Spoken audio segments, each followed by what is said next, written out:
Welcome back to Virtual School Assembly. Today our guest is Joyce Gioia. Joyce is a professional speaker and a best-selling author. She's presented in 30 countries, on 7 continents, and in 47 of the 50 states. She's often quoted in big magazines and newspapers like Time and the USA Today, and has worked with big-name companies like Honda, Ford, and Procter & Gamble. In addition, Joyce has been on local and national television over 70 times. She founded her first company at the age of 14. It was called Jack and Jill Parties for Children. Welcome to the show, Joyce. Thanks, Tyler. It's great to be with you. And hello, children. Hello, kids.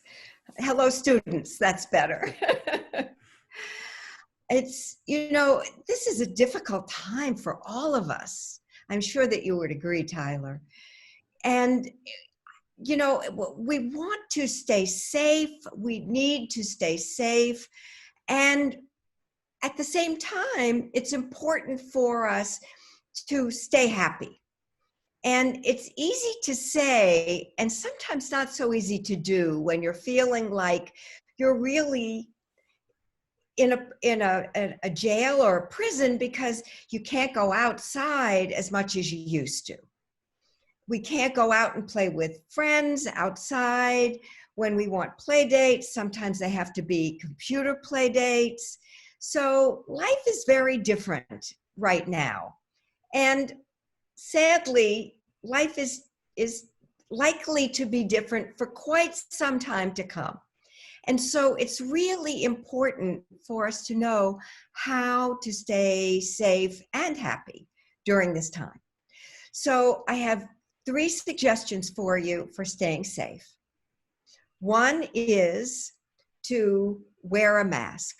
And masks are really good. In fact, masks are very important in order to keep us protected from this infection and to keep others who are near us protected from infection as well. Now, I'm not saying that you need to wear a mask in your house, but certainly when you go out to stores or outside, when you're just outside, like walking the dog or just playing in the backyard, certainly not. But if you're going to be in a space with other people, that's when you need to wear a mask. Let me tell you briefly why it's important to wear a mask. And I'm about to write about this. One of the things I do as a business person is that I send out an email once a week to a lot of people. Like 30,000 people across the planet read this letter that I send out. And this week's is about the value of wearing masks. And one of the things that I'm going to talk about is a new study out of Hong Kong that they did with hamsters. And what they did was to have 2 cages of hamsters side by side. And those cages of hamsters, at first they just blew a fan between one and the other. And believe it or not, like 67% of the well hamsters got infected. And then they put a mask over the healthy cage. And that reduced the infection rate down to 33%. But when they put masks on both of the cages, that reduced it down to 17%. And even if the hamsters were infected, it seems that they were infected at a lower level than they might have been if they had not been masked. And so I'm a real believer now in wearing masks. Sadly, my local supermarket just said you don't have to wear a mask, but I'm going to still wear a mask because, though I know it's very uncomfortable, but I want to protect both other people and me. The second thing is what some people call socially distancing. I prefer physically distancing. Now, what that means basically is that you want to keep a lot of space, like 6 feet if possible, between you and the other person. And that just makes sense because when we talk, there are little droplets that come out of us that we don't realize that are very, very, very tiny. And if those little droplets end up on somebody and we're infected, and then they touch that and then touch their face or touch their eyes, then they're going to get infected if we are. And sadly, the thing is that we can be infected and not even know it. And sometimes we can be able to infect other people without having any symptoms of our own. And finally, the thing I want to say, the third thing in terms of staying healthy is to be happy, because we know that a positive attitude makes a big difference in your being able to stay healthy. Healthy people, happy people are typically healthier. I know sometimes you may feel sad because you don't want to be inside. So here are some things that you can do to make yourself happier. One is think about what makes you happy. Now, I know what makes me happy. I love to dance. And I love to dance to all kinds of music, but especially slow and really beautiful music with violins and flutes, and that kind of music is what really turns me on. But you may like faster music where you can really jump up and down and just have fun. But whatever you like to do, whatever music you like to do, if dancing is your thing, then dance. Maybe singing is your thing, then make time to sing. Whatever it is that you love to do, make time in your day to do that. The second thing I want to share is if you're feeling sad, ask your mom or your dad how you can help. What could you do to help them out? First of all, they may be shocked to hear you ask that. But after the shock goes away, then they'll come up with something that you can do to help. And the reason that that's so important is that when we help other people, it gives us an opportunity to take the concentration off of how we're feeling, and then we get to feel good about helping somebody else. Back to you, Tyler. Thanks, Joyce. You know, as you've been giving these suggestions, I've been chuckling because you're describing my household. I have 4 kids, and as you go through these different things, I'm thinking, okay, yeah, they're on board with that. Okay, they're okay with that. And it's been fun because, for example, at the beginning, you talked about wearing masks, and I feel the same way you do. Unfortunately, a lot of people don't feel that way anymore, and part of the reason we're seeing spikes these last few weeks is because as things went into the next phase and we gave people more freedom, they're taking advantage of that and not being safe. And so I really think we're going to see a major resurgence here because people aren't being very smart about things. It's sad to say, Tyler, we already have. Right. If you look at the graphs for states like Texas and Tennessee and Alabama and Mississippi, they're all going up. Right. Well, and the whole country has gone up more in the last 3 weeks since we've moved into the new phase than in any other period. So we know that that's happening. But yes, when we think about things like masks, I think a lot of kids and adults are like, well, I feel awkward. And I remember when I was one of the first people to wear a mask to the store. And I got a lot of strange looks because it wasn't required at the time. And yep, then everybody was required. And now you're getting strange looks again because it's not required. And so most people aren't. But I remember 20 years ago when I started wearing one of these things and getting strange looks, right? When you had before smartphones, there were Palm Pilots and things like that. Before that, we had pagers. Right. And we got strange looks at that time because we weren't used to it. You mentioned Hong Kong where that study was given. When I was in Hong Kong a few years ago, everyone was wearing masks. Now there it was because of pollution, not because of infection through viruses. But it became a normal thing. And I think we're going to see that become more normal in our society eventually. It's just not there yet. But kids can absolutely wear masks, and they don't, even if their parents aren't, it's okay for kids to wear masks, right? Yes, most definitely. Yes. Can you think of any other things historically, Joyce, that maybe were weird when we first started doing it? Because I think there's going to be a lot of new normals, right? Are there any other things that you remember? Oh, when that was first developed, I felt silly doing it, or, you know, it wasn't normal or acceptable. Wow, what an interesting question, Tyler. Um, We might have to circle back to it.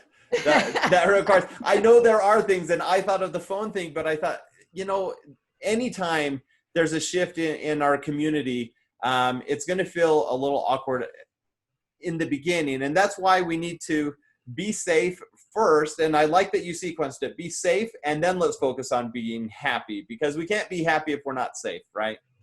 yes, if we're, especially if we're sick, nobody wants to be sick. It hurts. It's Right. uncomfortable, right? Yeah.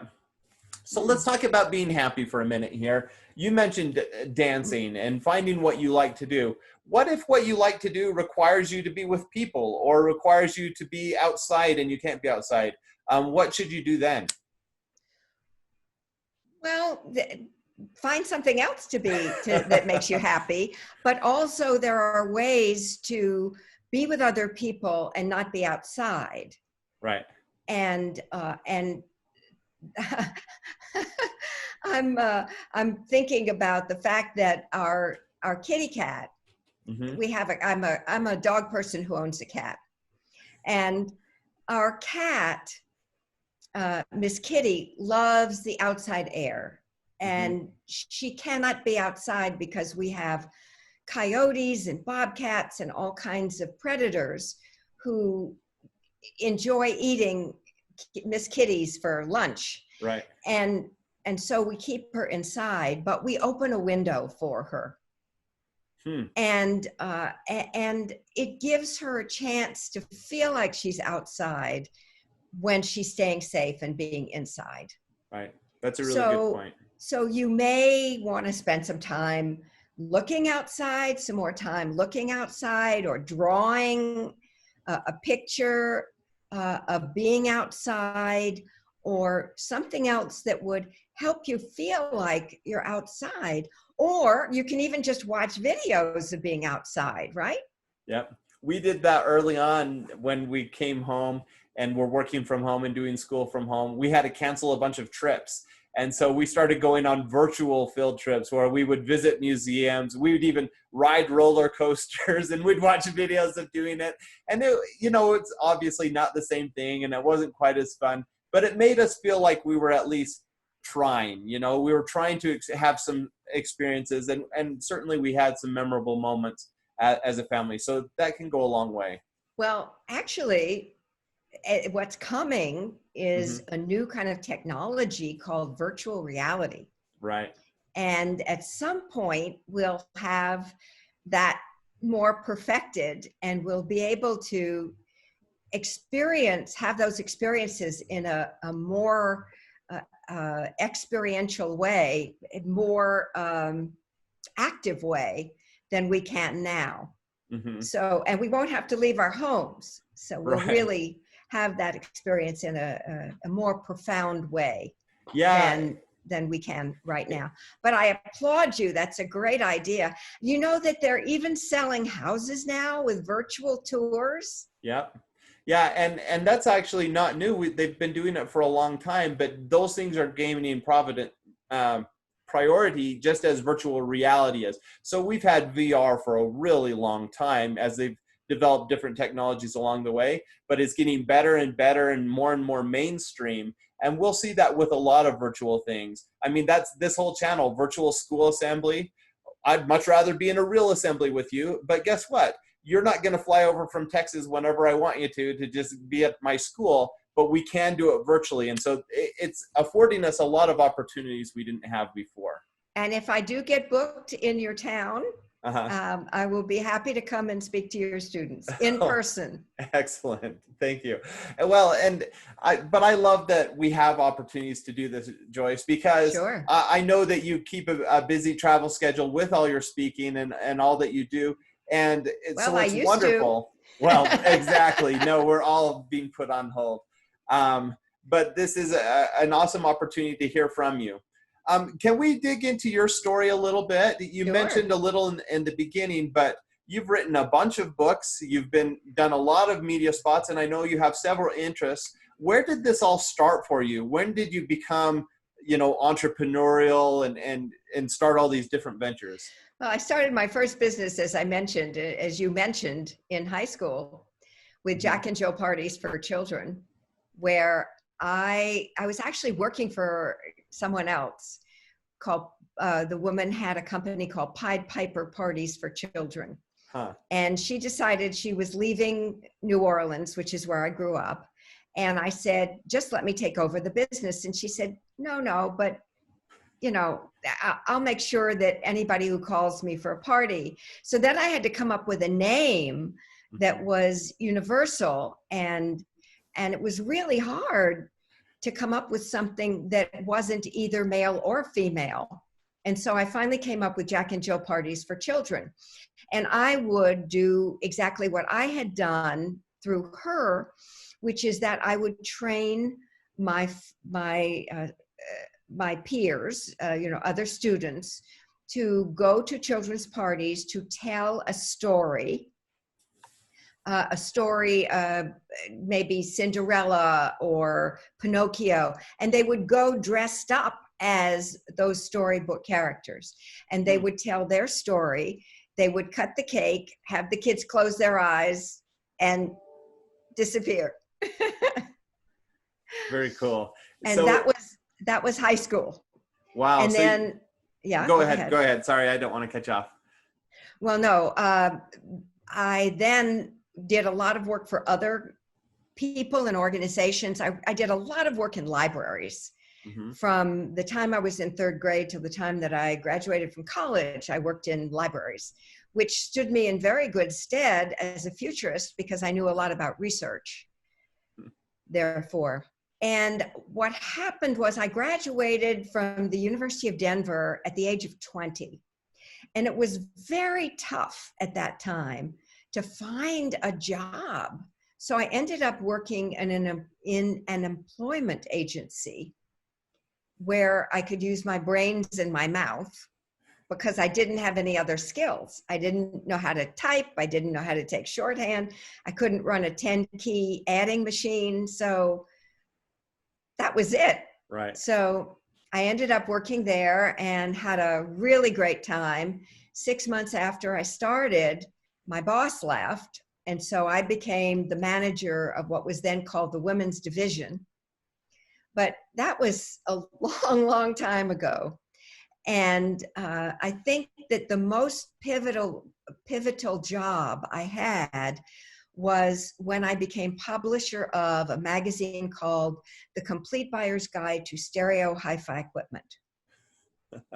And I was hired as a salesperson to sell advertising. I doubled advertising for 5 years in a row and became the publisher of the magazine. And I had a lot of fun and made a lot of good contacts. And that was sort of what launched my career.